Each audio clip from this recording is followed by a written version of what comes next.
Yan ka na naman tol eh. Anong oras na? Nakatuwa nga pa tayo dito. Wala namang kasiguruhan yung inaabangan natin. Hindi nga natin alam kung may inaabangan tayo eh. Hindi mo masabi kung ano yun, kung saan manggagaling. Wala lang, basta tutunga nga lang tayo dito. Hindi naman sa ano, Dong. Pero medyo tama tong si Jet eh. Kwento lang ng mga nagiinuman yun. Saka ng mga marites sa tindahan ni na Ate Uge. Pero ang labo nun eh. Saka sa panahong to, wala nang mga ganun ngayon. Mas malamang nga, mga magnanakaw lang yung mga gumagawa nun eh. Huwag kang ma-o-offend ha.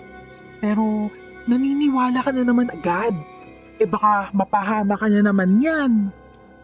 Oo nga, nung huli kang naniwala sa zombie, hinukay mo ba naman yung isang puntod doon? Pinapulis ka tuloy ni Mang Iking. Tapos, ito ka na naman. Oo na. Nagkamali nga ako noon. Paano ba naman kasi? Ano bang may isip mo nung maraming batang natatagpuang patay at kinuha na ng utak? O diba? Zombie lang naman ang gumagawa nun. Ngayon, 2 linggo nang halos gabi-gabing nagkakamatay yung mga baka, kalabaw at kambing dito sa atin, pati mga manok. Tapos, nakikita pang mga walang lamang loob yung mga bangkay nila. O diba? Ano pa ba ang gagawa nun? Saka, wala namang pasok bukas. Sabado ngayon. Samahan niyo muna ako. Ito na nga, sinasamahan ka na nga namin eh. Kaso, wala mo yung hinihintay mo. Malay mo, sinaulo pala yung gumagawa nun sa mga hayop. Alam mo naman yung mga tao ngayon, di ba? Oo nga, ibang klase mga tao ngayon eh. Ilang beses ko nang nababalitaan may nangre-rape ba naman ng baka. Yung isa nga baboy yung nirape eh. Ay, oo, totoo yun. Alam mo, nanditili talaga ako sa mga ganyan. Basta, iba to. Sigurado ako ngayon. Napakalakas ng kutob ko. Meron dito sa barangay natin. Meron nun. Kahit Facebook at TikTok era na to, ramdam kong totoo yun. Maniwala kayo sa aswang. Na-search ko rin kasi, totoo sila.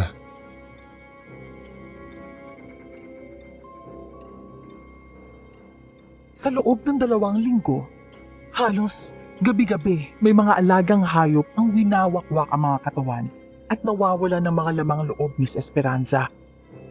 Tuyong-tuyo rin ang dugo. Kaya naniniwala ako, aswang ang gumagawa nun. Sa totoo lang, hindi pa ako nakakita ng aswang. Wala akong alam kundi yung mga na-search ko lang sa internet. Pati mga pang-detect at pangontra sa aswang, nag-search ako. At dala ko yun sa ilang gabi na naming pag-aabang. Oo, Miss Esperanza. Ilang gabi na kaming tumatambay sa kung saan-saan sa barangay namin para lang abangan yung aswang. Pero sa totoo lang din, hindi ko alam kung anong gagawin ko kapag nakakita na nga ako nun.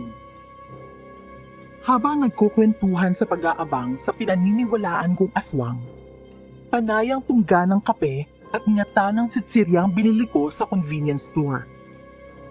Nililibre ko si El at Jet ng tsibog at kape. Para naman hindi sila masyadong lugi. Magpinsan kami ni Jet.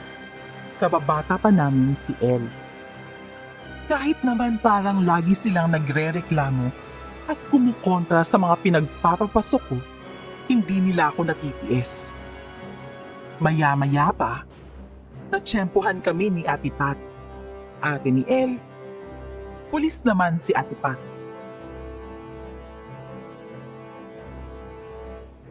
Oy, anak na, kayo na naman? Ano naman bang ginagawa niyo? Nakakalat na naman kayo sa kalye. Mag-aalas 12 na oh. Ella, kababae mong tao. Sabihan na kita. Ate, wala namang pasok bukas eh. Saka, nakatambay lang naman kami. Sinadong lang naman tong kasama ko eh. Safe naman ako pag kasama ko sila, di ba ate? Hindi yun ang punto ko. Good evening Ate Pat.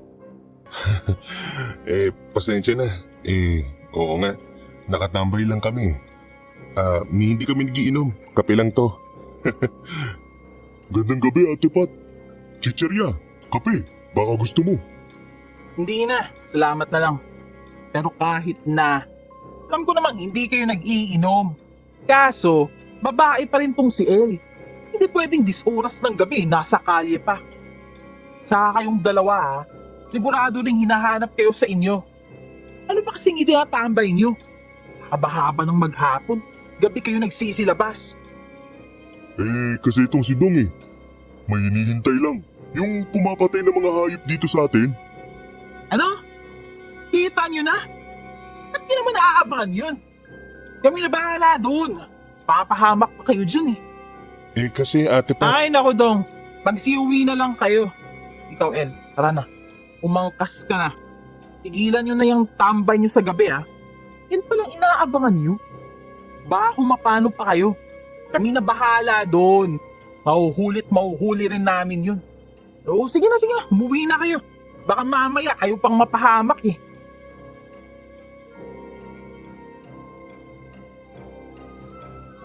Nadaanan kami ni Ate Pat nung pauwi na siya galing sa duty niya.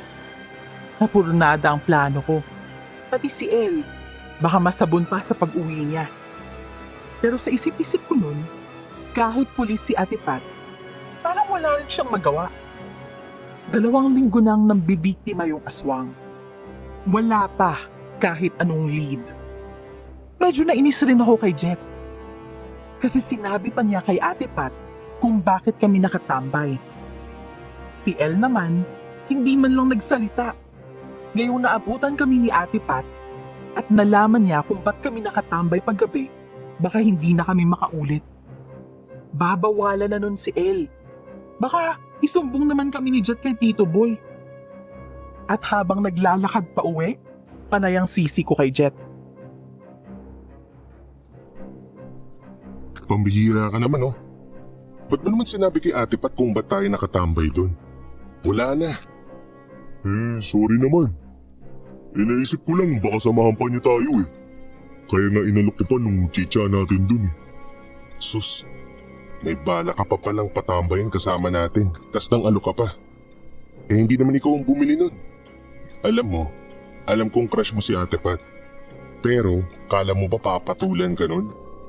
Baka barilin ka pa nun Double busted pa mapapala mo ron. Grabe ka sa akin. Sinamahan na nga kita tumambay Kahit ang labo ng mga sinasabi mo. Saka, huwag ka na maingay na ano ko kay Ate Pat. Lakas kasi ng dating sa akin Ang astig. Pero, ang ganda ni Ate Pat. Ewan ko sa'yo. Mas malabo yung iniisip mo kaysa sa sinasabi mong malabo yung inaabangan ko. Tayong pinsan lang. Walang mangyayari sa crush mo na yan. Lul, kung makasita ka sa akin ikaw nga Kala mo di ko nakikita yung mga pasimpleng ngitian niyo ni El? Alam mo, mula nung nag-18 yan si El, pansin ko na nag-glow up Tapos ikaw naman, pasulyap-sulyap ka na dun. Ungas, lubayan mo nga ako. Igagaya mo pa ako sa'yo. Magkababata tayong 3. Labo yung sinasabi mo, tsaka may naliligaw na dun. Kita mo na? Iba tono mo, Brad. May tono ng panghihinayang. Kaso wala ka, Brad. Tignan ko lang kung di ikaw ang barilin ni Ate Pat pag pinormahan mo yun. Kala mo Tulak kaya kita dyan sa patubig. O kaya iwanan na lang kita dito para ikaw yung sunod na makain ng aswang.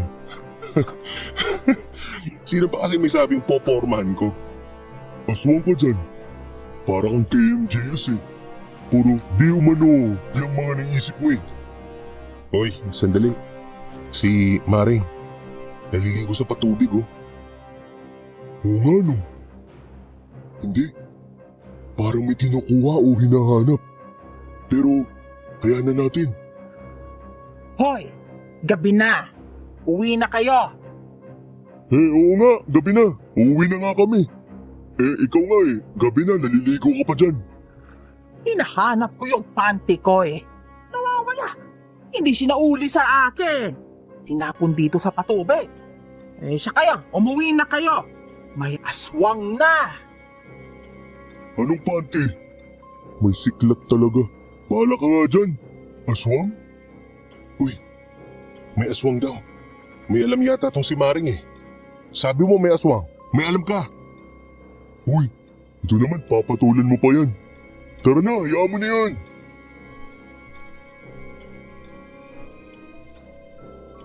Habang pauwi kaming naglalakad sa gilid ng patubig, may nakita kaming babaeng nagtatampisaw doon.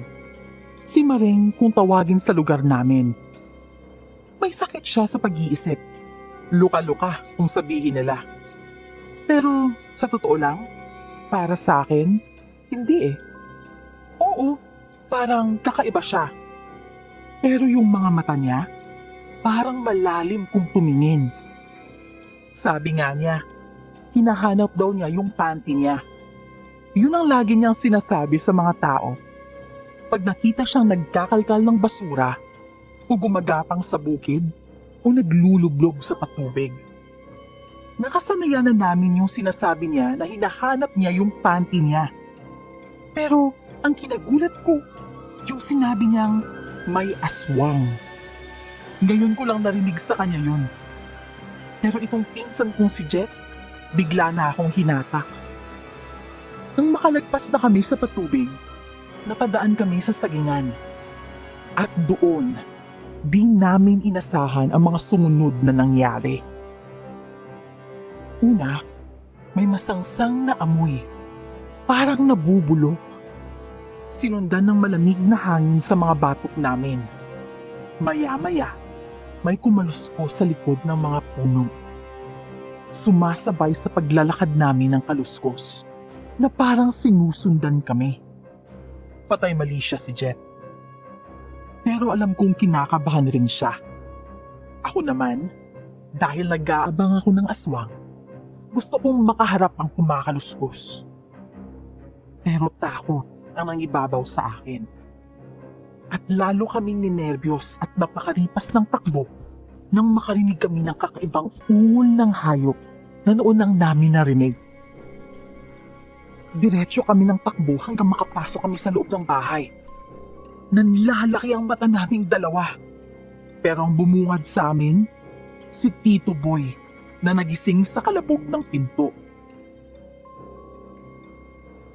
Oy Jet, naramdaman mo yun? Narinig mo, di ba? Ano kaya yun? Malay ko. Pero malamang aso yun. Anong aso? Tunog aso ba yun? Parang tao nga eh. Tao pero parang taong hayop. Parang taong naglalaway na di mo maintindihan. Hindi kaya yun na yung... Abay, lintik na mga bata, ere. Ano ba yan, ha? Ba't naglalagabo ka ng pinto? At anak ng... Mag-aalauna na pala. Kahuhusay niyong dalawa, no? Akala ko'y natutulog kayo, yun pala eh. Naglamierda kayo. Tito, natutulog kami kanina lumabas nga kami. Kasi bumili lang kami ng merienda dun sa labasan. Nagutom kasi tong si Jet, nagpasama lang. Pero saglit lang kami. Abay, ginagawa niyo pa akong tanga. Hindi kayo mga mukhang nagising lang, tigilan niyo ako. Saka ba't ganyan mga itsura niyo? May ginawa kayo? Abay, pareho kayo namumutla. Tito, kasi naglalakad kami sa tabi ng sagingan. Tapos may kumakaluskos, tapos may parang umungol. Hinabol kami ng aso. May asong humabol po dun sa amin sa sagingan. Ano? Parang diskumpiyado ko sa kwento nyo ha. Iba rin ang mga kilos nyo. Abay, nagdudurog ba kayo ha? Dito naman. Hindi nga kami naninigarilyo eh. Hinabol nga lang po kami ng aso. Talagang ninervyos kami, muntik kaming maabutan eh. Nako, wag nyo nga akong ginagago. Abay, nasaan yung binili nyo? Di ba't sabi nyo bumili kayo ng merienda o nasaan? Tito naman doon na ho kami nagmerienda sa convenience store. Para diretso tulog na kami pagbalik dito. Saka hindi ho kami nagdudurog, sobra naman ho kayo. Manong wag niyo akong niloloko. Saka ikaw dong, baka kung ano na namang kabalbalan ang ginagawa mo. Baka humuhukay ka na naman ng bangkay, litig ka. Hala, sige. Alauna nagkakagulo pa tayo rito. Bukas, mag-uusap pa tayo. Sige na't magsihiga na kayo. Papampuhin ko kayong dalawa riyan eh.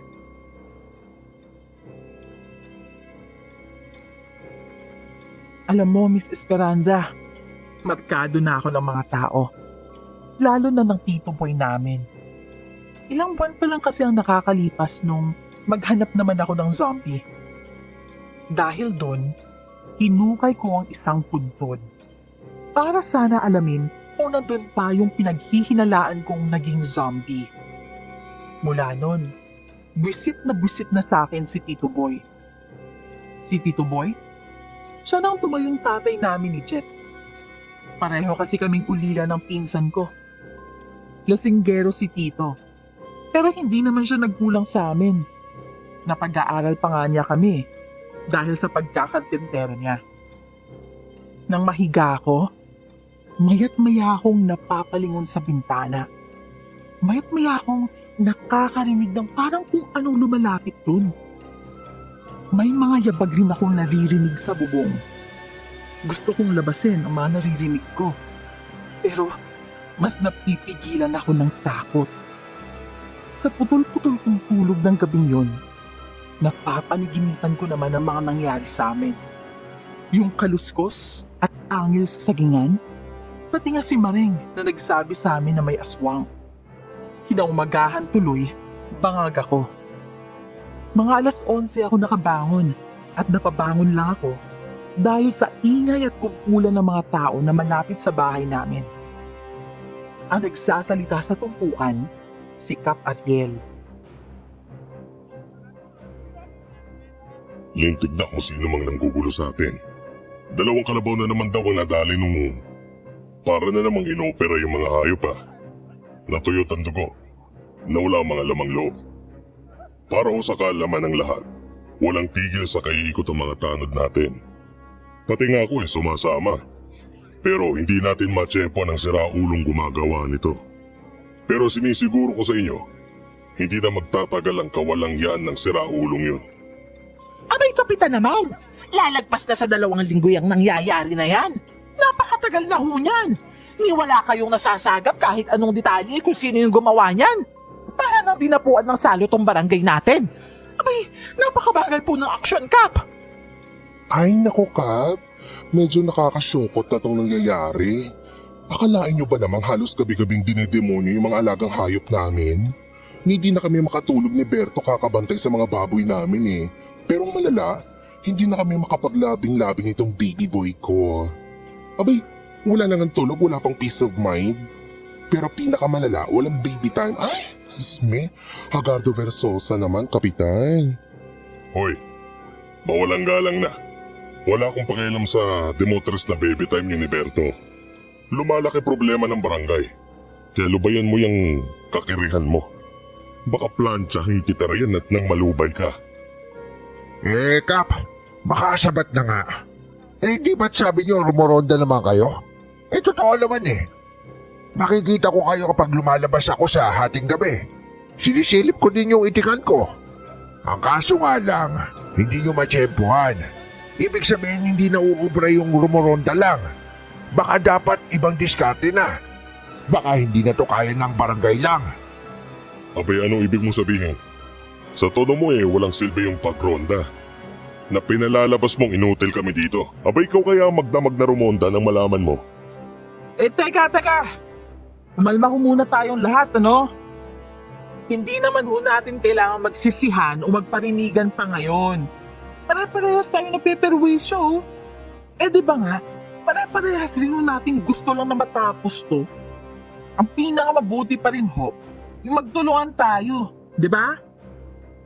Correct ka naman dyan, girl. Pero ang pinagtataka ko lang, pulis ka, pero hindi ka tumutulong kina kapitan.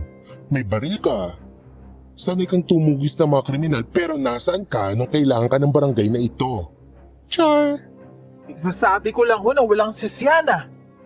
Pero naka-duty naman ho kasi ako. Saka nag-request na ako ng assistant sa presinto namin. Kaya ang sabi ho sa akin, hintay lang kasi may nakabantay yung malaking puwersa namin dun sa kabilang barangay. Kasi gabi-gabi naman may gulo dun dahil sa droga eh.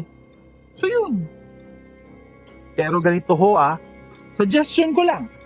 Bawat kalye, magtutoka tayo ng kalalakihan na magbabantay kada gabi. Sa bawat gabi, meron. At shifting ang mga 3 tao siguro. Mga lumurondang tanod tapos may mga nakaposting tao kada kalye. Yung problema nyo, hayaan nyo na yan. Kasi aswang ang kalaban nyo. Wala nang solusyon doon. Ako ang may mas malaking problema dito. Yung panty ko, nawawala pa rin. Hindi pa rin nababalik. Testing babae to. Ialis nyo nga rito yan. Hoy, lumayo ka rito. Sa umpukan at mainit na usapan ng mga tao, biglang sumingit si Maring ng pamoso niyang mga linya. Pero tulad ng dati, nanginig siya sa takot at tumakbo ng sigawan siya ni Cap. Kay Cap lang takot itong si Maring. Ilag na ilag siya dito. Samantala, sumang-ayon si Cap at ang mga tao sa suggestion ni Ate Pat. Mula nun, 2 gabi nang may pumuposte ng mga kalalakihan sa bawat kalye. Hinihintay ko kung ano ang mangyayari. Mas marami ng bantay, kaya malamang matsetsempohan na kung sino ang pumapatay sa mga hayop. Sa totoo lang, na-e-excite ako sa mga nangyayari. Kasi ang iniisip ko, makakahuli ng aswang o kung anumang halimaw ang mga tao. At mapapatunayan nun ang iniisip kong aswang ang gumagala sa amin. Si Maring naman, gusto ko ring usisain sa totoo lang. Lagi na rin kasi niyang nababanggit yung mga aswang. Kami naman nila Jet at El, patago pa rin tumatambay. Doon kami sa mga hindi mataong parte, yung walang nakaposting bantay. Tingin mo pala mahuhuli na yun eh. Ba't pa tayo nag-aabang dito? Siyempre, iba na kasi yung inaabangan na itong si Dong. Ano? Iba na? Ano na pala? Eh yung ngiti, saka nagliliwanag ng mga mata ng isang taong nandyan lang, kaso hindi siya makita. Ano? Nino, anong ngiti? Anong mata?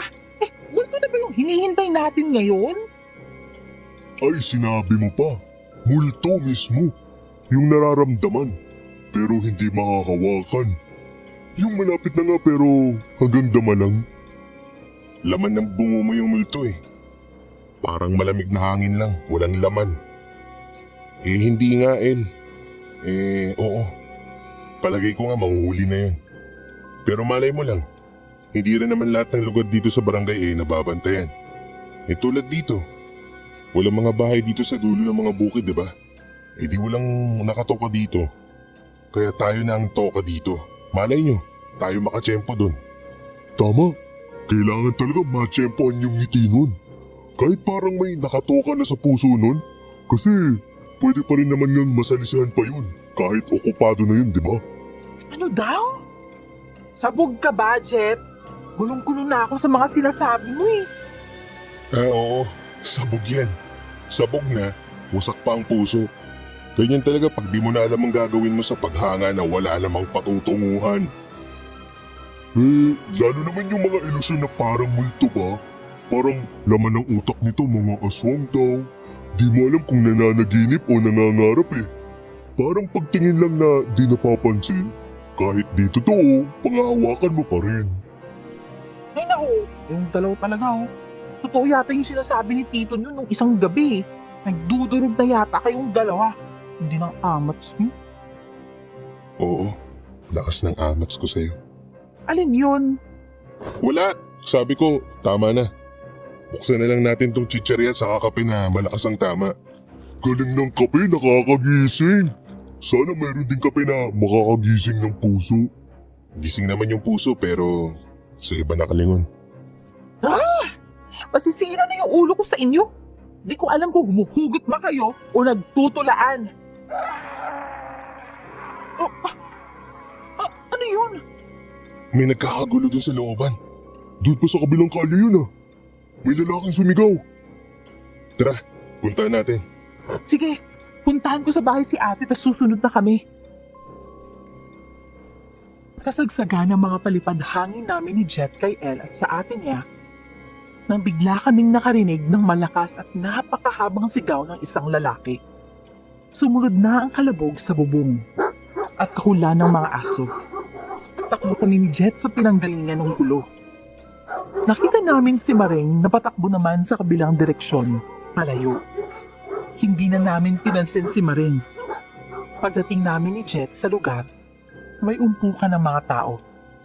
Nandoon si Nakap. Pagdungaw namin ni Jet mula sa likod ng umpukan, halos hindi kayanin ng utak ko ang nakita ko. Napapikit agad ako. Pero kita kong nakatihaya ang isang lalaki. Mula tiyan hanggang dibdib, warak. Ang buong lugar malansa dahil sa tumatagas na dugo ng lalaki. Maya-maya, dumating na si Ate Pat. Nang makita niya ang eksena, tumawag siya ng backup sa presinto nila. Nang magsitatingan ng mga pulis, kinuldon na ang lugar. Pinauwi na ang mga tao. Miss Esperanza, magdamag akong dilat kahit nakahiga ako, Miss Esperanza. Ayokong pumikit. Dahil pag nakapikit ako, nakikita ko ang kalunos-lunos na sinapit ng lalaki. Hindi ko rin maintindihan kung bakit nakikita ko rin si Maring pag napipikit ako. Kahit ang lansa ng dugo, parang kumapit sa katawan ko, sa ilong ko, sa buong diwa ko. 2 araw akong di makatulog. Ang barangay namin na dating maingay at masaya, nanahimik sa takot. Si Maring na lang ang madalas na nasa labas. Sa bagay, wala naman talagang bahay yun. Hoy, Dong! Hoy, ano ba? Ha? Bakit? Easy lang, bakit ba? Ako to! Hoy, Jet, bakit ba kasi? Wala, kasi ayos ka lang ba? Mula kasi nung yung isang gabi, parang di ka na makausap ng maayos eh. Ayos ka lang ba? Ako? Hindi ayos lang ako. Kita mo na? Parang di mo nga naiintindihan yung sinasabi ko eh. Pumarinig nga kayong dalawa. Tito, bakit ho? Ayos lang ba kayo? Ayos lang naman ho. Ito hong si Dong, parang ayos lang ho ako. Alam kong hindi kayo ayos. Yung nakita nyo nung isang gabi, yun hindi nyo talaga dapat na nakita. Bakit pa naman kasi kayo nasa labas naman ng ganong oras? Sinasalisihan nyo kasi ko eh. Sorry ho. Kayong dalawa, tayo na lang ang magkakapamilya. Pagtiyagaan niyo ako kahit na madalas ko kayong binubulyawan. Dahil ayoko lang na mapahamak kayo. Tandaan niyo, tayo na lang dito. Hindi ko na ididiin pa ha. Alam yung ibig kong sabihin. Pasensya na ho talaga. Naiintindihan ko po. Ikaw Dong, ramdam kong nabagabag ka sa nakita mo nung isang gabi. Naisip ko lang. Baka gusto mo munang pumunta sa tita Nenet mo. Kahit mga 2 linggo, mas malapit yun sa eskwelahan nyo. Dong, oo nga. Siguro tara muna doon. Okay lang naman ho ako. Mas okay rin ho ako kung dito na lang. Inisip ni Tito Boy na ilayo muna ako sa lugar namin. Dahil naibang kilos ko mula nang makita ko ang nangyari nung isang gabi. Ayokong umalis. Oo, hindi ko alam kung anong nangyari sa akin mula nang makita ko yun. Pero pakiramdam ko kasi, hindi rin ako magiging okay pag lumayo ako. Saka, isa sa iniisip ko, si El. Nag-aalala rin ako sa kanya. Baka may mangyari sa kanya eh. O baka kung ano na rin ang nangyayari sa kanya. Kaya nang hapon ding yun, pinuntahan ko si El. Hindi na sumama si Jet. Alam niyang gusto kong suluhin si El. Kaso, pagpunta ko kina El, si Ate Pat ang dinatnan ko. Gusto ko mang umiwas ay talagang kinausap nila ako ni Ate Pat. Ay, Ate Pat, magandang hapon po. Oy, Dong, musta ba? Ba't ka nandito? CL, nandiyan ba? Yan dito naman. Kaso may kausap eh. Ganun ba? Sino ba kausap? Yung nanliligaw ba sa kanya? Hindi, no? Ito talaga. Doktor, psychologist. Kailangan niya kasi yun eh. Dahil dun sa nakita niya nung nakaraang gabi, medyo natulala si El. Baka lang nagka-trauma, ganun. O ikaw ba? Kumusta kayo ni Jet? Nakita niyo rin kasi yun eh, di ba? Kami? Ayos lang naman.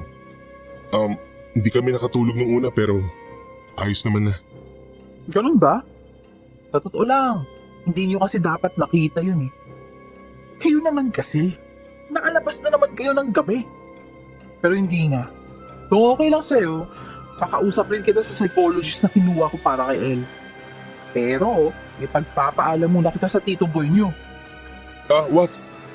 Ibig ko sabihin, hindi na kailangan. Ayos na ayos naman kami. Pero, hindi ko makakausap si El. Pwede ko ba siyang hintayin? Pwede rin naman. Online lang naman yun eh. Saka wala pang isang oras yun. Pero ikaw, mas okay sana makausap ka rin ng psychologist. Pero sige, kausapin ko na lang din tito mo tungkol dito. Pero, teka Dong, yung tungkol kay El pala. Oo. Hindi na lang. Huwag mo na rin kausapin si Tito. Mapapagalitan pa ako nun eh. Pero, yung kay El, ano ba yun, Ate Pat? Dong, alam mo, napapansin ko kayo ni na El eh. Alam kong tumatanda na rin kayo. Alam kong iba na rin yung tingin mo kay El. Kilala naman kita eh. Magkababata kayo ni na El. Mabuti ka naman. Sigurado ako dun. Pero kasi Dong, hindi pa panahon para dyan. Pare-pareho pa nga kayo nag-aaral eh. Alam mo Dong, gusto ko sana makatapos si El. Sa madaling sabi, ayokong may naliligaw kay El. Ay, kiusap ako sa'yo. Iwasan mo na lang muna yung nararamdaman mo sa kapatid ko Ate Pat, hindi naman eh.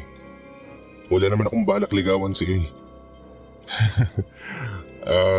Siguro nga may konting ano ko kay El.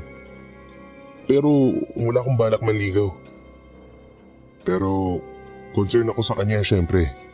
Sabi mo nga, magkababata kami. Lumaki kami dito sa lugar natin na halos kami-kami lang nila Jet ang laging magkakasama.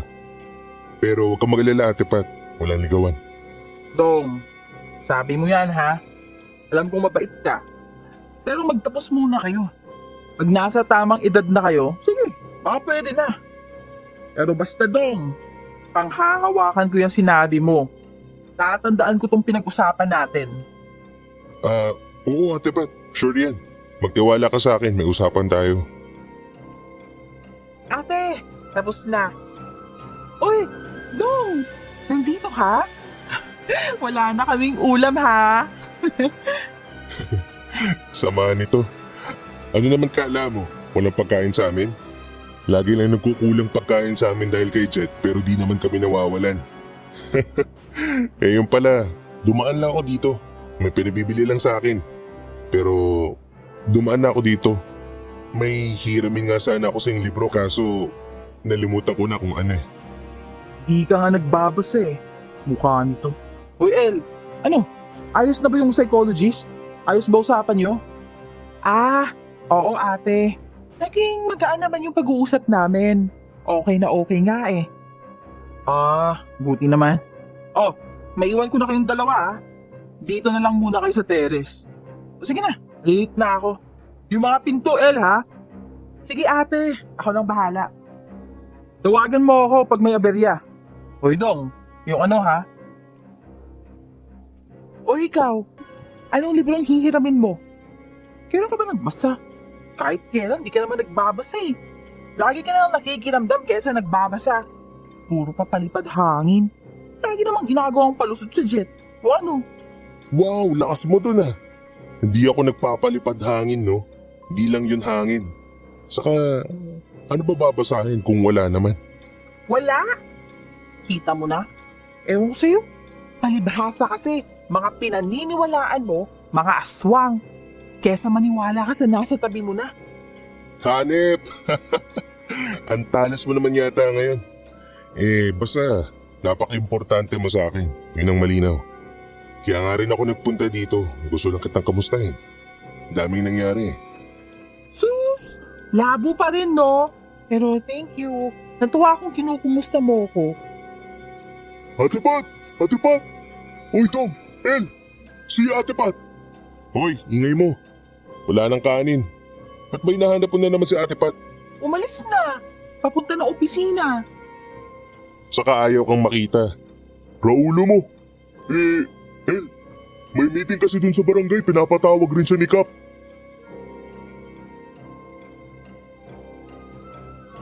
Malamang, tungkol sa nangyari nung isang gabi ang meeting. Nababagabag pa rin ako sa nangyari. Pero gusto kong malaman kung ano na ang mangyayari.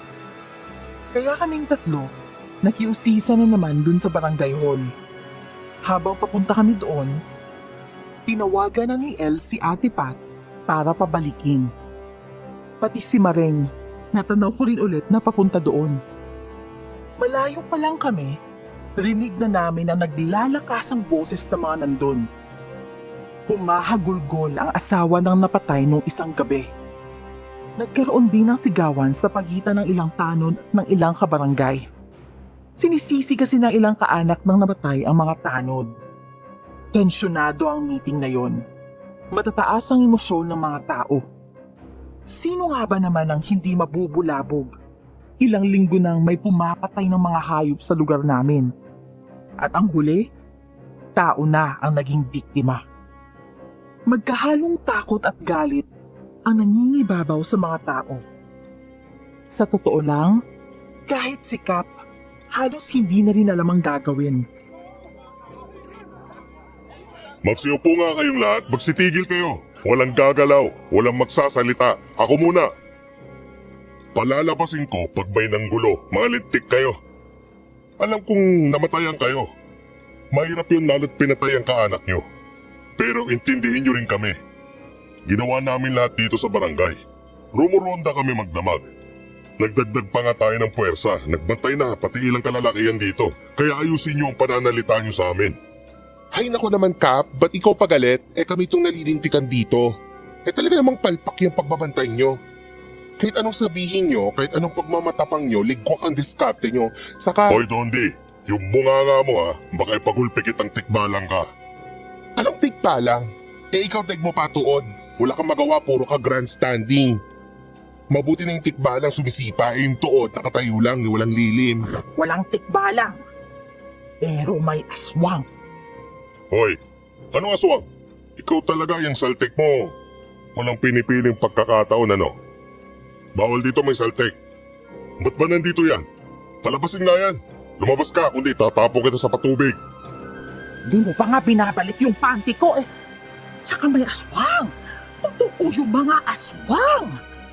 Ilabas nyo yan. Uy Dong, anong gagawin mo? Umupo ka, makinig na lang tayo. Excuse me lang po Kap. Kasi baka dapat na rin nating maisip na aswang yung gumagawa nito. Ano? Anong aswang? Nasisira na rin ba ulo mong bata ka? Sino ba to? Ikaw yung alaga ni Boy na karpentero, hindi ba? Alam mo to, malabo yung pinagsasasabi mo. Modernong panahon na to. Wala nang aswang ngayon, saka wala talagang aswang. Ay, Dong! Huwag ka na magulo dyan. Ano ka ba? Huwag ka na makisali kasi. Kap, hindi ho ganun. Na-research ko ho. Totoong may aswang.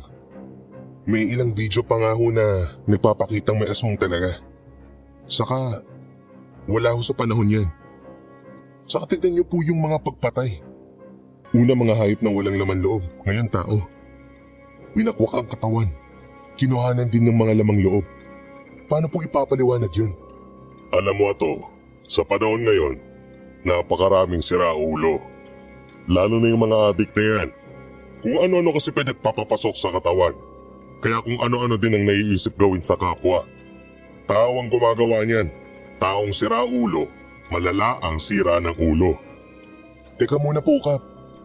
Kung adik lang yan, edi sana, basta pinatay na lang. Tsaka ba't nga ho nawawala yung mga laman loob? Tsaka nung isang gabi po, doon sa sagingan ni na Mang Timo, nakarinig kami ng kakaibang ungol. Parang hayop pero hayop na kakaiba. Alam niyo, Kap, may punto rin tong si Pogi eh. Ganyan yung mga napapanood natin sa mga pelikula, yung may nangwawakwak ng katawan ng mga lalaki kasi may aswang na gumagante, ganun. Ay naku, Kap, use your coconut ka, itood ka. Tama sila. May aswang. Anak ng pesteg kang babae ka. Teka nga muna, yan si Maring. Nakita ko yan nung gabing tinoda si Paring Turo. Nagtatakbo yan palayo eh. Kahit pinaalis, bumalik pala si Maring sa bintana ng barangay. At dahil sa isang paratang, napako sa kanyang tingin ng lahat.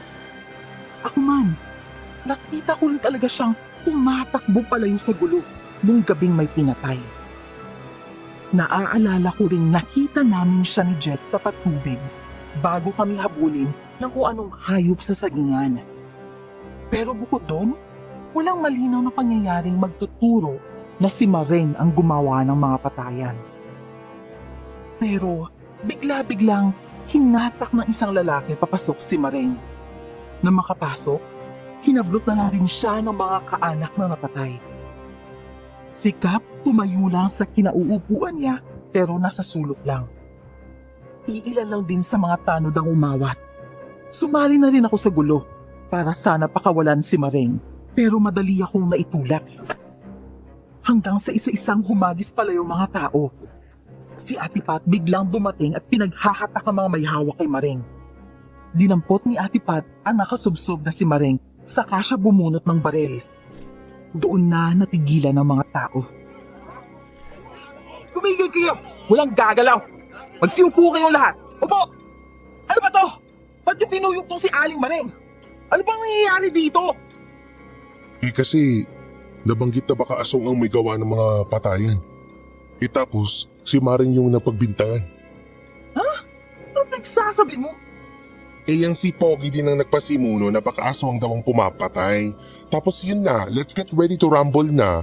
Pero si Maring lang yung ginuyog at ginombag-jombag. Ano ba naman yan doon? Ba't ba kayo gumawa ng gulo dito? Sorry Ate Pat, kasi naman... Ay, tama na. Kap, kumusta naman yung panonood yun ng aksyon? Ay, True FM! Munti ko nangangabutan ng popcorn si Kap. Abay gago tong batik na... Kap! Ano ba naman kayo? Ano bang nangyari? Eh ano pa nga ba nangyari? Eh nagkagulo bigla, may aswang daw. Si Maring daw ang aswang. Tapos bigla nilang dinampot si Maring, eh wala kaming nagawa, nagkagulo eh. Sus naman, Kap! Wala man lang kayong nagawa. Hoy Pat, hindi ko gusto tono mo ah. Wala ka rito nung mangyari yon, kaya ayusin mo yung sinasabi mo. Wala naman ho akong sinasabi. Pero sana man lang po kasi sinubukan nyo. Kayo po kasi ang kapitan. Isang sigaw o pito nyo lang. Mahahawi yung mga yan eh. Pero sige na ho. Pasensya na. Ayusin na lang po natin to. Magsikalma na muna tayong lahat ha. O paano na Kap? May naiisip na po ba kayo? Kasi nagkakagulo na itong mga taga-barangay natin eh. Ganito, para matapos na tong kabusitan dito sa barangay natin, maglalaan ako ng pabuya sa sino mang makahuhuli, makapagtuturo o makapagbibigay ng impormasyon sa sino mang damuho ang pumapatay dito. Hindi nyo kaya ang mga aswang.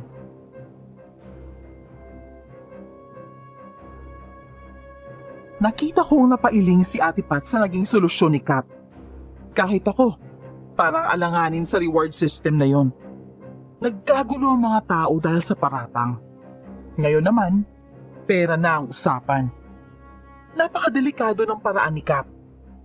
Pero walang tumutol. Parang na-challenge at na-excite pa ang mga tao. Kung sakali, magkakapera nga naman kasi sila. Pero nakakatakot isipin ang mangyayari. Kung sakaling kami-kami ang magtutugisan. Ako naman, nakonsensya na sumabat pa ako. Parang sa akin nagsimula yung idea ng aswang eh. Hindi lahat naniwala. Pero maraming napaisip. At doon nagsimulang nagkagulo. Naging mainit ang mata ng tao kay Maring. Pero sa loob ng ilang araw, hindi ito naglalalabas. Wala tong bahay, kaya walang nakaalam kung saan siya nakatira. Lalo tuloy lumakas ang hinalas sa kanya. Hoy, kayong tatlo. Naalala niyo yung nangyari. Grabe na yung mga tao. Kaya kung pwede, nakikiusap ako. Pag na muna kayong tatambay. Baka madamay pa kayo sa gulo dito. Saka dong naman. Iingatan mo naman yung mga sinasabi mo. Eh, Diyos ko naman. Aswang? Sa panahon to talaga, may aswang? Hindi lang ikaw yung mapapahamak eh. Kita mo ang nangyari, di ba? Oo nga po Ate Pat. Sorry po. Pero kasi po, talaga ibang klase yung nangyari eh. Saka, may naamoy akong masangsang sasagingan nung may humabol sa amin. Ganun na ganun daw pag may aswang eh. Ang kulit mo naman dong. May nakita ka ba? Alay mo ba kung hayop yun? Baka aso. Asong malaki. Sana tigilan mo na yan. Kaya ka rin laging napapagalitan ng tito mo eh. Sige Ate Pat. Sorry ulit. O sige na. Iwan ko na kayo dyan. Dong, ayusin mo ha.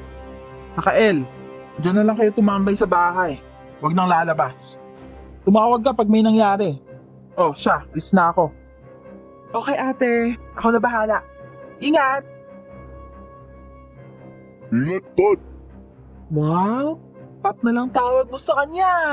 Ano ibig sabihin nun? Paano kasi? Pilingero. Pilingero? Ikaw iskandaloso. Saka ano naman ba yung nasa bag mo? Ito? Para sa mga asunto. Aswang na naman? Ay naku Dong. Wala kang kadala-dala no? Kakatapos lang ng gulo tapos pati ako nakutusan ni Tito dahil sa'yo eh. Tapos ito ka na naman. Ewan ko sa'yo. Ano ba kasi yan? Ito, pang-detect. Kukulutong langis na laman nito pag may aswang na malapit. May konting bawang ako dito tapos ito. Pellet gun na tingga yung bulitas. Pangontra din sa aswang yung tingga, sabi sa na-search ko. Ay ano ba yan Dong? Allergic ako sa bawang eh. Tago mo muna yan ang baho. Ay, sorry. Dati wala ka nun ah. Balutin ko na lang. Ba't di na lang kaya yung bawang yung ibala mo sa pellet gun? Isipin mo kaya kung bakit hindi. Alam mo, buti pa bawang may ulo eh, no? Ewan ko sa'yo Dong. Ewan mo kaya titigilan yung aswang na yan? Pag nakahuli na ako. Totoo nga kasi yun. Sure ako. Uy! Ano nangyayari dyan? Kumukulo na ba yan? Uy! Ang galing oh! Yung langis kumukulo na. Ibig sabihin may aswang. Sabi sa inyo eh, ayaw niyong maniwalang may aswang. Kumulo ang langis na dala ko. Kaya agad kaming lumabas ni Jet. Si El nagpaiwan muna. Saktong 7:00 na ng gabi noon. Madilim na. Inikot muna namin ang bahay ni Nael. Wala kaming nakita, pero paglabas namin ng gate, nasulyapan ko si Mareng. Malayo na, pero mukhang galing siya sa direksyon ng bahay ni Lael. Ayokong paghinalaan si Mareng, pero bakit kumulo agad ang langis? Sinundan namin si Mareng. Malayo siya, pero mabagal ang lakad. Pero sa kakasilip ko sa langis, at sa pagdukot po ng mga bawang at pellet gun, nawala siya sa paningin namin ni Jet. Diretso lang ang daan. Wala siyang lilikuan o masusuutan. Lalo kaming nakutuban sa kanya. Maya-maya, nakarinig kami ng pagaspas. Malinaw at malakas. Base sa research ko, pag may malalakas na pagaspas, mas malayo ang aswang. Kapag humina ang pagaspas, mas malapit siya. At maya-maya nga, biglang humina ang tunog. Umalingasaw ang pamilyar na amoy. Nagtatakbo na naman kami ni Jet. Pero mula sa harap, biglang sumisit pababa ang isang parang ibon. Pasugod yun sa amin. Pero nakailag kami ni Jet. Bumulong kami at napaupo. Sobrang tahimik na ng paligid. nakakita kami ng ilaw. May paparating na motor. Bagya kaming nakampante ni Jet dahil may mahihingan kami ng tulong. Sumigaw kami at kinawayan ng parating na motor. Pero bago tuluyang makalapit yun, kitang-kita namin na hinagip siya ng isang napakalaking ibon. Gumewang at umikot ang motor hanggang tuluyan tong sumemplang. Imbis na saklolohan ang nakahandusay na rider, tumakbo kami palayo. Pero dumiretso kami sa mga tanod para humingi ng tulong. Nirespondihan ng mga tanod ang rider. Pero patay na to nang madatnan nila. Ang ikinamatay ng rider, isang malaking sugat sa ulo. Isang napakalalim pero tinong kalmot ng matalas na kuko ang bumaon sa ulo nito. Kaming dalawa ni Jet, ipinasok sa loob ng barangay hall para doon kalmahin. Halos himatayin kami ni Jet sa takot. Nang mahimasmasan, kaharap na namin si Cap at si Ate Pat. Sumagot at nagkwento kami kahit nanginginig pa rin. Diyos ko, anong nangyari sa inyo? Okay na, okay lang. Nandito na kayo sa loob. Walang makakapanakit sa inyo dito. Kaya relax lang kayo, okay? Magsalita kayo pag ayos na kayo. Ate Pat, si El, baka kung anong mangyari, naiwan siya sa bahay niyo. Dong, umalma ka. Ayos lang si El. Tinawagan ko na siya. Nabilinan ko na. Ayos lang siya. Eh bakit ba? Ano ba yun? Ano ba nangyari sa inyo? May ibon. Napakalaki. Yung sinugod yung malaki ibon. O, tama na. Kumalma ka muna. Yung rider, kinalmot ng aswang. May aswang. Maniwala kayo sa aswang. Kitang-kita ko yung rider na sinugod ng aswang. Hindi ko na alam kung anong nangyari. Siguro nawalan ako ng malay. Pero sabi ni Ate Pat at Tito Boy, nagsisigaw at nagwala daw ako sa loob ng barangay hall. Kinabukasan, hindi ako pinalabas ng bahay. Nanginginig pa rin kami ni Jet sa takot. Doon na kami pinakausap ni na Ate Pat at Tito Boy sa psychologist. Para daw maproseso namin ang tama ang nangyari. At para na rin mas madali kaming makarecover sa trauma. 2 linggo kaming binabalikan ng psychologist. 2 linggo rin biglang naging tahimik ang barangay. Pero ako, lalong lumala ang mga naranasan ko. Gabi-gabi may mga yabag sa bubong. Gabi-gabi may kumukutkot sa bintana. Sabay sa pagkutkot, ungol lang kung anong hayop. Ayoko nang magsumbong. Ayoko nang magsabing may aswang. Dahil hindi sila naniniwala. Ako na lang ang gumawa ng paraan. Nilabanan ko ang takot ko. Naglagay ako ng bawang sa bintana. Tuwing gabi, naglalagay ako ng nakataob na walis sa pinto. Sa hapon naman, para akong weirdong nagbabato ng napakaraming bawang sa bubong. Nawala ang lahat ng tila gumagambala sa akin sa gabi.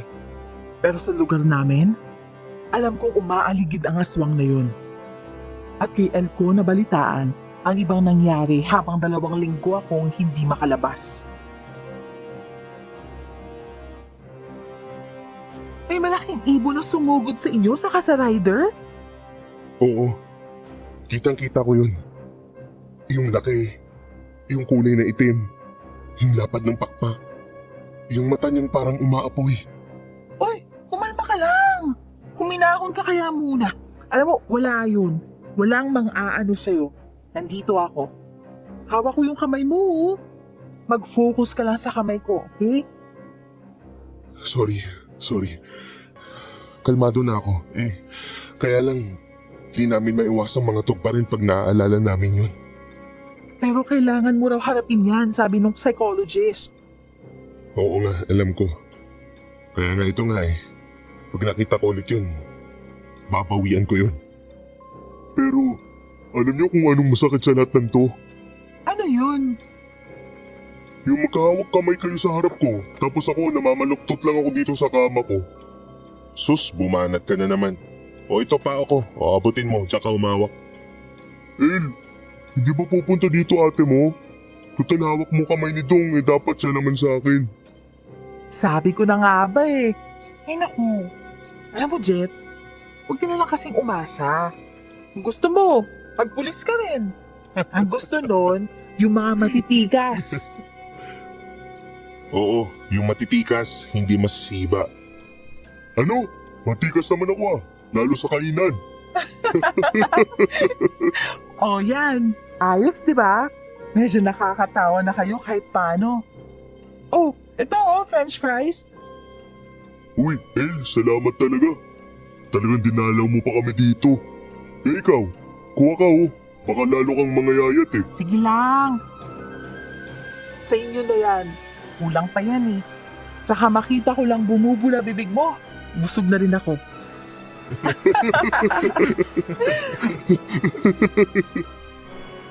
Huwag ka mag-alala. Pag bumula bibig mo, tatawagin namin si Ate Pat. Ay ganun? Ayos yan Marunong mag-mouth to mouth pag pulis, di ba? Naku, ayan na, bumubula na nga yata. O dali, tatawagin namin para tuluyan ka na. Isang bala lang sa malapitan. Tapos na ang paghihirap mo, no? Tapos, yayaposin ka na ni Ate Pat bago ka mawalan ng ininga. Yayaposin ka kasi bubuhatin ka para itapon ka na lang doon sa patubig.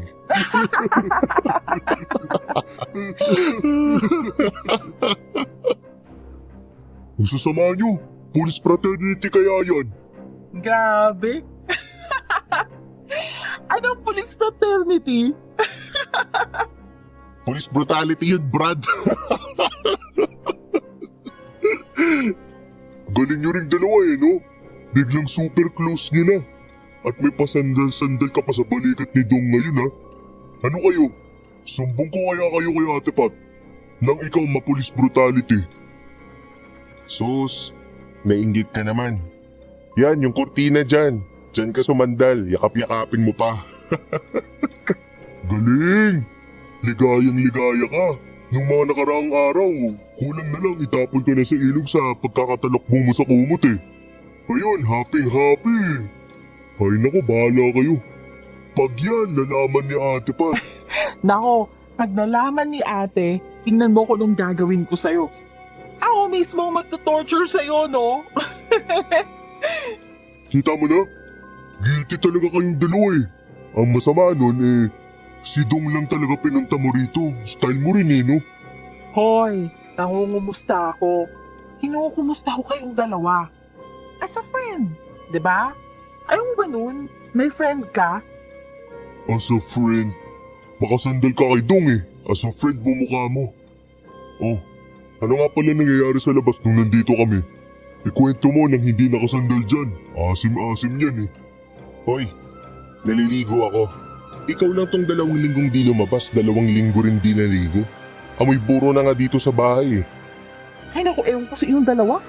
Ang saya-saya niyo na masyado. Dumating lang ako, sumaya na kayo. Lalo na tong si Dong, Char! Yun na nga. Kaya ko kayo inusisa. Yung ibon na nakita niyo kasi, marami na raw nakakita nun. Sa mga mapubunong kalye, pag may dumadaang tao o sasakyan sa gabi, umaatake daw.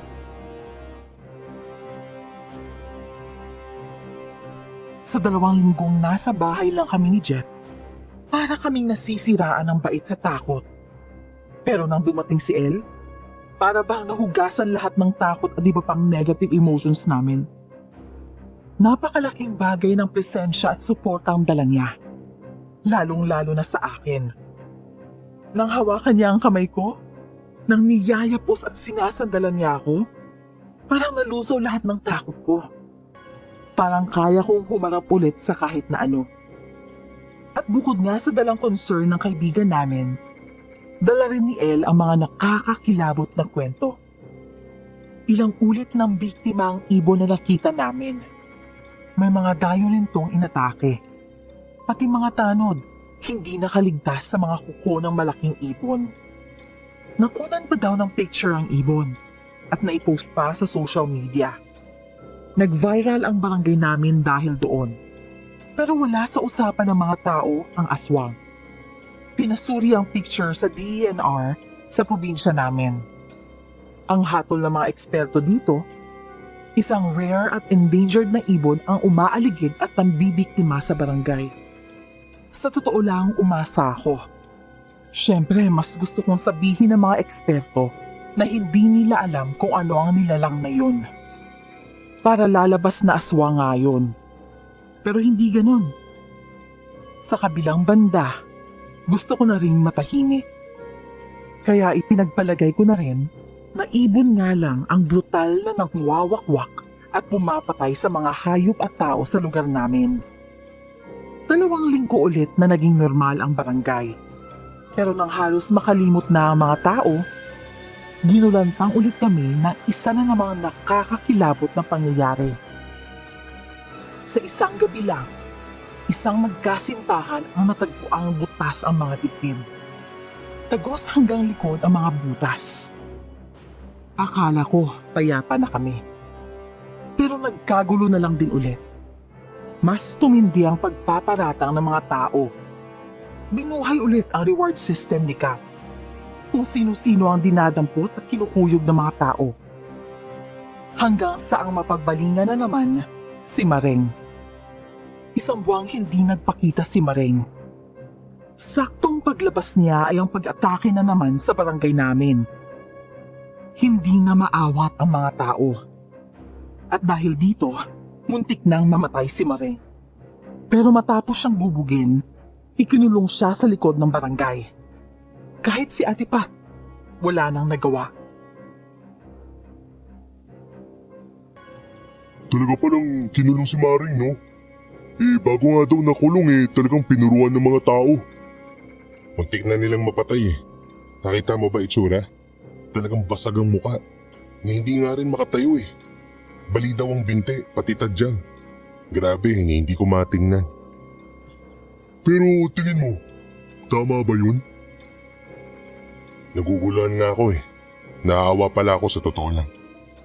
Pero paano naman yung nakita rin natin siya malapit kina El at kumukulo pa yung langis nun? Di, siya yung aswang. So, may aswang nga dito. Ewan ko na. Ginanon nila si Maring pero kita mo, wala kang maririnig na nagsasabing aswang siya. Kung siya nga yung gumawa, kita mo naman kung paano siya umatake. Kinakatay niya yung mga biktima. Tapos yun nga, yung ibon na nakita natin, ibig sabihin, siya yun. Kung ibon siya na nagiging tao, aswang nga yung ganun. Ikaw nagsabi dati. Ay, oo na pero ewan ko ba. Parang may hindi tama Ikaw El, ano tingin mo? Kanina ka pa walang kibo. Uy, Wala kaming ganun ha? Ano? Ang layo ng sagot mo, huy. Lutang Okay ka lang, baka may sakit ka ha. Uy, si Cap. Sino yung dalawang yun? Hindi yata taga dito yung mga yun, no? Oo nga. Saka, ang lalaking tao. Pero ba't sa tricycle lang sila? Ba't hindi dali ni Cap sa barangay hall yung mga bisita niya? Teka lang ha, huwag kayo magulo. Uy, ano na naman yan? Parang importante yung pinag-uusapan. Tara na! Huwag ka magulo, baka mahalata ako. Siguraduhin nyo lang ha.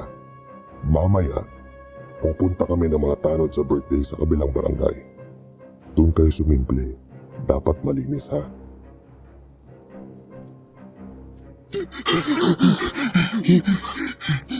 Pucha, Tom! Huwag kayo magulo. Easy lang. Umayos kayo. Pero klaro, yari si Maring mamaya. Paano kaya to? Uy, El. Paano kaya? Uy! Ayos ka lang ba? Di tayo pwedeng malutang ngayon. Pahinga ka kaya muna. Kami na muna ni Dong. May sakit ka nga yata Ha? Oo nga. Medyo masama yung pakiramdam ko Saka, masakit yung puson ko. Alam nyo na, it's a girl thing. Uwi na ako Pahinga muna ako saglit. Kayo na muna ang bahala dito. Ihatid ka na namin. Ano kaya nangyari doon? May sakit nga. Kaya mo muna. Baka di rin niya kaya to. Ang problema ngayon, narinig natin yung plano nila. Umuwi na lang tayo, baka madamay tayo. Anong umuwi? Pababayaan natin? Dong naman. Yan ka na naman eh. Di na natin kaya yan, patayan na yan eh. Hindi pwede. Konsensya din natin to, narinig na natin eh. Anong konsensya? Baka tayo malintikan. Huwag ka na makialam, halika na. Tingin mo ba matatahimik pa tayo ngayong nalaman natin yon? Malulubog na naman tayo sa takot. Takot na di natin alam kung mawawala pa. Jet, hindi natin pwedeng pabayaan yun. Eh ano ba gusto mo? Ililigtas mo? Kaya mo ba yung mga yun? Eh paano kung ikaw ang... Huwag ka maingay. Ano ba? Saka aswang yun. Aswang si Maring. Di ba gusto mo ring mawala yung aswang? O ayan na. Kaya tama na. Huwag na natin pakialaman yun. Mamamatay talaga tayo pag nangyalam tayo. Hindi. Hindi pwede. Kung gusto mo, iwan mo na ako. Ako nagagawa ng paraan. Bakit ba naman kasi biglang may ganong plano si Cap? Ano ba? Aswang nga kasi yun. Kaya wala nang paraan kundi... Hay, buisit naman kasi na marites ka pa dun eh. Pero, paraan? Ano naisip mo?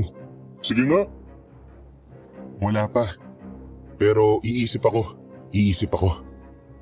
Pag ako namatay dahil sa'yo, mumultuid kita. Kahit pareho tayong mamatay, mumultuid pa rin kita. Buisit naman talaga dong oh. Didispatsahin bago maghating gabi si Maring. Sana, Miss Esperanza, hindi ko na lang nalaman yun. Sana, hindi ako gumapang palapit sa likod ng tricycle kung saan kausap ni Cap ang dalawang lalaki. Napakabigat ng nasa dibdib ko, Miss Esperanza. Sa totoo lang, hindi ko alam ang gagawin ko ng mga panahon yun. Pero, ewan kung paano. Basta kumilos ako ng ayon sa konsensya ko. Hindi ako iniwan ni Jet. Ang una naming ginawa, chinat si El na sabihin kay Ate Pat ang lahat. Kaso, biglang hindi man lang nagsisin itong si El. Naisip naming magsumbong din kay Tito Boy. Pero naisip kong pipigilan niya kami at sasabihin rin na wag nang makialam. Maling-maling desisyon, pero sinolo namin ni Jet ang mabigat na problema namin. Nagbuo kami ng alanganin at delikadong plano. Pagkaalis ng mga tanod sa barangay hall, pakakawalan namin si Maring bago pa dumating yung mga inutusan ni Cap. Dumilim na. Walang L na nag-reply o nag-seen man lang. Walang Ate Pat na marunong sana sa ganitong pagkakataon. Kami lang ni Jet, pero itutuloy namin. Mula sa harap, nasipat naming wala kang tao sa barangay. Nang makarating kami sa likuran ng barangay hall kung saan nakakulong si Maring, nangilabot kami sa tumambad sa amin. Wasak ang kulungan. Kalat ang dugo. Naunahan kami ng mga inutusan ni Cap. Pero patay na silang lahat. Si Maring, wala na. Parang mabangis na hayop ang nakalaban ng mga taong yun. Hindi siguro nakalaban, inatake lang sila. Hindi sila nakalaban sa itsura nila. Warak ang mga katawan. May nabalatan ang mukha. May dinukutan ng mata na naghihingalo pa habang may hawak na cellphone. Natakot kami, pero hindi kami makagalaw. Hindi pa man kami natatauhan ni Jet, nakarinig kami ng mga taong nagtatakbuhan palapit sa amin. Sinakap kasama ang mga tanod niya. Baka natawagan pa siya nung tao niyang nakita naming may hawak na cellphone. Dong! Dong! Uy, Dong, ano ba? May mga tao! Sila Cap yata, tara na, ano ba? Jake, ang daming patay. Anong nangyari dito? Pinagpapatay nila si Maring, ano ba? Tara na! Pagbibitingan tayo, Dong, kumilos ka! Gising, tara na! Ang daming dugo. Ang daming patay. Aswang. May aswang. Pusang gala naman, Dong, gumising ka, galaw! Tara na, nandiyan na! Hoy! Anong nangyari dyan? Anak ng... Anong ginawa niyong dalawa? Patandaming patay! Mga demonyo kayo! Si Mare! Nasaan? Mga hayop kayo! Kap, teka! Kap! Hindi namin alam! Hindi kami! Naabutan namin ganito na dito! Hindi kami gumawa yan! Hindi namin kaya pumatay! Ang daming patay! Ang daming dugo! Dugo! May aswang! Oo, may aswang! At kayo ang aswang! Humanda kayong dalawa mga demonyo kayo! Tulala pa rin ako at nanginginig. Pero sinugod kami ni Nakap. Ginulpi kami. Pinagpapalo. Pinalian kami, saka tinadyakan papasok sa iba pang kulungan. Napakabilis na mga pangyayari, Miss Esperanza. Pumunta kami para iligtas sana si Maring. Dinatnan namin kinatay ang mga tao ni Kap. Nawala si Maring. Ngayon, nabugbog kami at kami na ang nakakulong. Kinabukasan, kalat na ang balita. Pinatay daw namin ang nagbabantay kay Maring. At ang pinakamalala ay kami raw ang aswang. May mga taong sumisilip sa amin sa kulungan. Karamihan sa kanila, kakilala namin. Narinig namin si Tito Boy. At narinig din namin na nagwala sa barangay hall si Tito Boy. Pero sa pagkakaintindi ko, niayaw siyang palapitin sa amin. May mga pumunta rin sa kulungan para gantihan kami. Kasi kami raw ang aswang na pumatay sa kaanak nila. Pinagbabato kami sa loob. May 3 pamilya pa nga na sumugod doon at may dalang mga sulo. Gusto nila kaming sunugin. Dumating na si Ate Pat at pinigilan ng mga tao. Kinausap niya si Kap pero wala siyang nagawa dahil napaka-agresibo na ng lahat. Para bang kapag kumontra pa si Ate Pat, mukhang siya ay sasaktan na ni Kap at ng taong bayan kaya hindi na siya pinalapit sa amin. Pero nakita ko ang senyas niya sa malayo. Para bang sinabi niyang maghintay lang kami. Kinagabihan, nakalapit sa amin si El at si Tito Boy. Naiwasan nila ang mga tulog na bantay. Eh, Tito Boy. Ano ba naman kayo? Ano na naman tong pinasok nyo? Tingnan nyo tong nangyari. Diyos ko, abay pasag-pasag ang mga mukha ninyo. Nakatali na kayo, nakakulong pa. Sus Mariosep naman kasi hindi kayo nakinig eh. Manupit ang mga tao kapag nagkakagipitan. Kayo ang napagbalingan ngayon. Tito Boy, hindi kami yun. Hindi namin ginawa yun. Hindi kami pumatay. Nakita na lang namin ni Jet. Yung mga tao ni Kap, patay na. Sobrang daming dugo. Eh alam ko namang hindi nyo magagawa yun. Pero ano ba talagang nangyari? Bakit kayo nandito nung mga oras na yon, ha? Tito, kasi narinig namin si Kap. May inutusan siya. Papatayin po si Maring. Ito namang si Dong. Pinlanong iligtas si Maring tapos nung ililigtas na namin si Maring, naunahan kami ng mga tao ni Kap. Pero patay na silang lahat. Totoo po yun, Tito Boy. Kasama po nila ako nung kinausap ni Kap yung mga inutusan niya. Narinig po talaga namin yun. Tinamaan na. Naroon na ako. Totoo na akong totoo. Pero ba't nyo pa pinakialaman? Hindi kayo dapat nakialam. Hindi nyo alam ang kwento eh. Iyang si Kap at si Maring. Matagal nang... basta. Hindi kayo dapat nakialam. Yun nga yung sabi ko dito kay Dong. Kilala niyo naman to. Tigas ng bungo eh. Ito nangyari. Pero, ano ba yung tukoy ka na Kap at Maring? Oo huwag nyo nang alamin yun. Hindi yun ang importante ngayon. Ang dapat nating intindihin, ano ang mangyayari sa inyo dito? Oo nga. Totoo lang, maraming nagsasabing dapat patayin na lang kayo eh.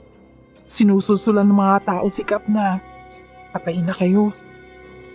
Saka nga pala, kasi, sorry ha, hindi ko kayo nagtulungan. Sinabi ko naman kay ate kaso nahuli din siya. Patawarin niyo ako. Huwag mong isipin yun. Gutong si Dong kasi ang pahamak eh. Saka, nabanggit mo naman kay Ate Pat eh. Talaga lang mabilis ang mga pangyayari. Masisisi mo ba ako? Narinig mo na eh. Papatayin nga nila yung tao. Para tayong kasabwat kung narinig na natin tapos wala tayong ginawa. Buong buhay tayong makukonsensya nun. Tao? Hindi na tao si Maring eh. O ito tayo ngayon. Hindi na tayo makukonsensya buong buhay natin kasi malamang tapusin na nila yung mga buhay natin dito. Dong, Jet, tama na. Huwag na kayong mag-away.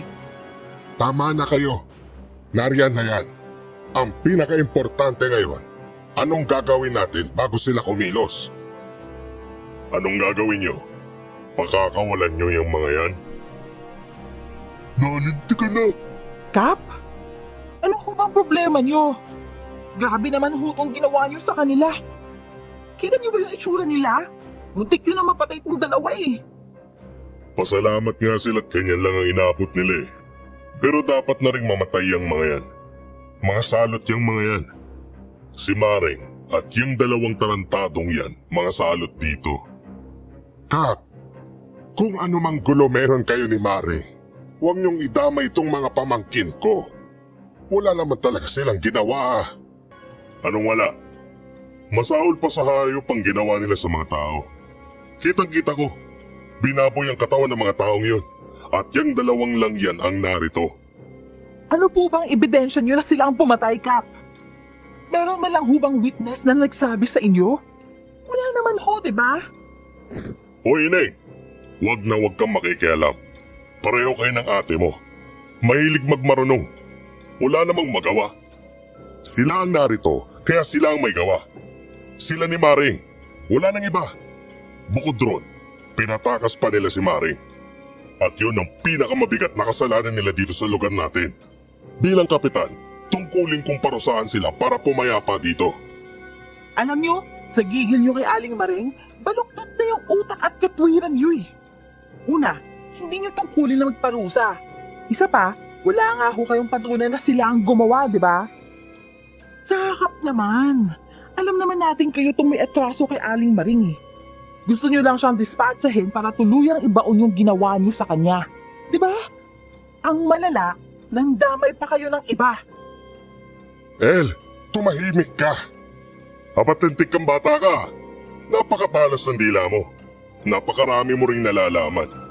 Kayo, ipasok rin sa kulungan yung babae. Susunugin yan kasama ng dalawang to. Ako ang kapitan, kaya ako ang batas dito. Walang ibang makapangyarihan dito. Ako ang dapat yung katakutan, hindi mga aswang na yan. Dahil walang aswang. Meron. May aswang. Maring, sus Mariosep, ngayon pa magtutuos. Miss Esperanza, wala akong naintindihan sa parang koneksyon ni Kap at Aling Maring. Ang naintindihan ko lang, ang paglitaw ulit ni Maring at biglang pagtamba nito kay Kap. Nagulantang ako sa biglang kaguluhan. Sinasakal ni Maring si Kap habang hinahatak sila ng mga tanod. Nakapigla si Kap at nakatayo. Lumayo siya. Dumukot sa bulsa at binato ng bawang si Aling Maring. Walang nangyari. Kaya binato niya ulit si Maring. Pero nakailag si Maring at si El ang tinamaan. Miss Esperanza, ang hirap paniwalaan. Pero nagsisigaw at gumulong si El habang nalalaknos. Unti-unti siyang tinubuan ng pakpak at nangitimang balat. Naglalaway ito at nalilisik ang umaapoy na mga mata. Bigla itong lumusog kay Kap. Mga tanod ang nahagip ng kuko. May naglabas ng buntot page at hinataw kay El. Bumagsak siya. Pero si Maring ulit ang nakadakma kay Kap. Nasaksak ni Kap sa tagiliran si Maring. Kaya naihagis niya ito.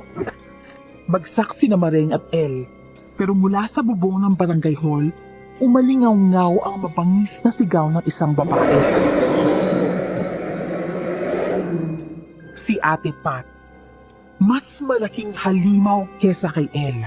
Mas nakakakilabot ang itsura. Mabilis siyang sumugod pababa at isa-isang ginilitan ng kuko ang mga tanod. Habang nagkakagulo, pinakawalan kami ni Tito Boy. Agad kong nilapitan si El. Unti-unti na tong parang nalulusaw. Pero bumubulong pa siya sa akin. Ipinikit ko na lang ang mata niya nang mawalan siya ng hininga. Tuloy naman ang pagwawala ni Ate Pat. Nakakatakot ang mahabang hiyaw nito habang iniikutan kami. Bawat lusog niya, may 3 tao ang duguang babagsak. Ate Pat, tama na! Tama na! Uy, Tom, tumigil ka na. Nakikialam ka na naman. Ere ka na. Tom, huwag nang matigas ang ulo. Tumakas na tayo. Sa pagitan lang yan ni Kap at Mare. Huwag mong hintayin pati ikaw ay mahigit ko, Dong. Wala akong pakialam kung sino tatamaan ko. Demonyo ang lahat ng tao sa barangay na to. Winasak nilang pamilya ko. Lalo na yung kapitan nyo. Binaboy niya si nanay. Kaya mamamatay yan. Pati ikaw, kayong lahat, maghumarang kayo. Salot kayo ng nanay mo. Anak ka pala ni Maring. Mamamatay na kayo. Dinampot ni Kap ang buntot pagi. Nahataw niya si Ate Pat at nabaklas ang kaliwang pakpak nito kaya lumagpak siya. Pero dinamban niya si Kat at winarak ang dibdib nito. Sumambulat ang dugo at laman ni Kap. Tinapon niya ang katawan ni Kap. Binitbit niya si Mareng at El saka mabilis na sumuot sa kakahuyan kahit sugatan siya. Naglaho sila sa dilim. Isang linggo matapos ang gabing yun, natagpuan si Mareng sa gubat na nagbigti. Bago yun, may nakakita pa daw kay Aling Mareng na may inililibing. Baka daw sina El at Ate Pat ang binabaon ni Mareng. Kung totoo ang kwento, inilibing muna ni Aling Mareng sina El at Ate Pat bago siya nagbigti. Naikwento na rin ni Tito na 20 years na ang nakalipas. Nagahasa pala ni Kap si Aling Mareng. Kaya pala ganun ang laging sinasabi niya tungkol sa nawawala niyang panty. Ito ang dahilan kung bakit nawala siya sa katinuan. At si El at Ate Pat, anak ni Mareng na kinuha ng mga kaanak nila dahil hindi na sila kayang alagaan ni Mareng. Noon pa pinagchichismisang aswang si Mareng. Pero walang napatunayan. At ito ang mga anak niya, aswang na gumanti para sa nanay nila.